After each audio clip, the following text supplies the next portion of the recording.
Hi, welcome back. Let's look at another knot, or in this case, two knots. So we're going to look at the figure of 8 on the bight, which is this section, and then it will be backed up by the knot that I covered yesterday, which was the stopper knot. This is probably the most important knot you can learn. This is taught on SRT, WFR, which is water courses, all the climbing courses, and I would say was essential. So this knot is ideal for securing people or equipment that you don't want to lose. As I say, it's actually two knots. This section we looked at yesterday, which is the stopper knot, and then this section is a figure of 8 on the bight, and it's very strong and you're pretty easy to check, I would say, because you go 2, 4, 6, 8. So instantly from a buddy check I can see that that's a figure of 8, and then there 2. So 2, 4, 6, 8 is my figure of 8, and 2 more for the stopper knot.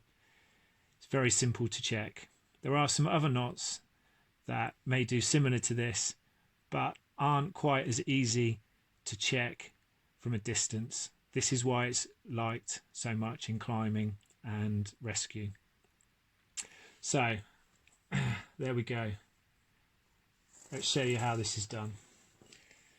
There's many ways of doing this knot, but I'm just going to show you one. If you prefer other ways, then just find your own way on it.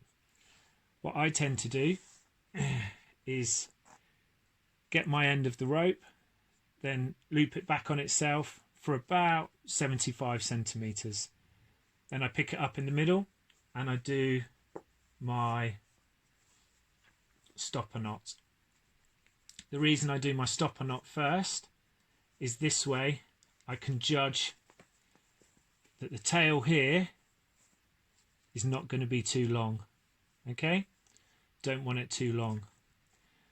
Then this piece, which becomes the working end, which I'm going to put the figure of 8 on the bight in, I can actually adjust if I need to, because this will move up and down. In this case, I'm going to create a loop. Then I'm going to come round the back of the loop and come back down through the loop that I've made. The one issue with tying the knot in this method is normally it will need some sort of dressing just to make it sit nicely and cinch down. This one's gone in quite well actually, but normally you would have to just play around with the rope a little bit just to make it sit a little bit more comfortably. Okay, so as I said, the reason that we like this knot is it's so easy to do a buddy check. So 2, 4, 6, 8 and then 10. I can see that from a distance that is 100% safe.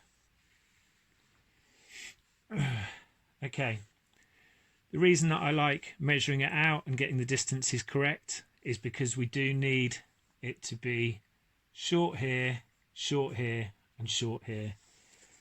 If I was to tie a knot or see a knot that was tied like this, I would ask someone to redo it, or I'd redo it. So this piece here is too big. I could put a hand in there, that could twist, could break my wrist. Alternatively, I could put my hand in there under pressure, I'm getting pulled, I could get entrapment.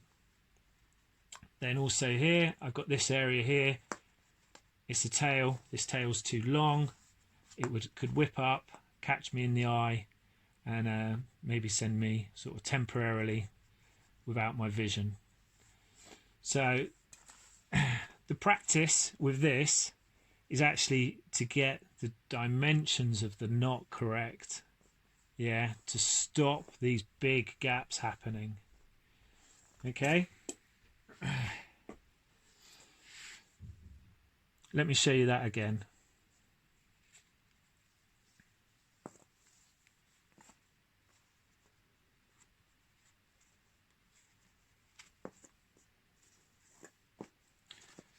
So, got a piece of rope.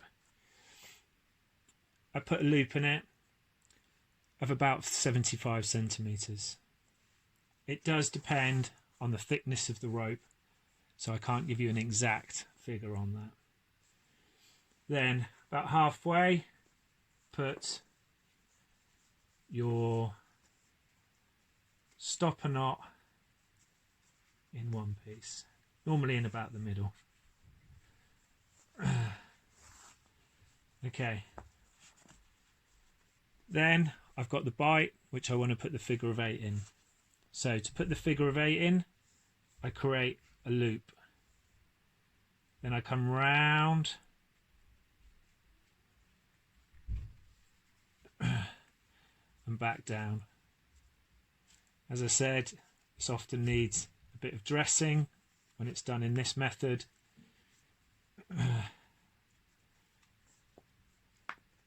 But there you have a figure of 8 on the bight, backed up with a stopper knot. The reason that we like this knot is it's so easy to check, and if tied incorrectly, often will work and keep people safe. As long as you kind of similar to this. Obviously we want it done 100% and done right. So the health and safety executive require this knot to have the backup. So if this wasn't here, it might be possible that the tail might work its way up and come out. But together, that is a bomb-proof knot. So times we might use this. You might have an SRT or someone who's going into the water. If you were to tie them on with this, it's not going to come undone. At the bottom of your throw lines, if you're attaching the rope to the bag, then if you put a figure of 8 on, then it's not going to come undone. So it's good for anchors. If you want to anchor to something, this is the knot that you go to. If there was one disadvantage to this knot, I'd say that once it's been loaded and lots of pressure's been put on here, it's slightly harder to undo than perhaps some other knots. But in what we do in search and rescue, we're not often tying and untying knots. We tend to just tie a knot and it stays in place because we use a lot of carabiners or slings. So I would suggest if there's one knot, or in this case 2 knots, that people learn, it would be the figure of 8 on the bight, backed up by the stopper knot.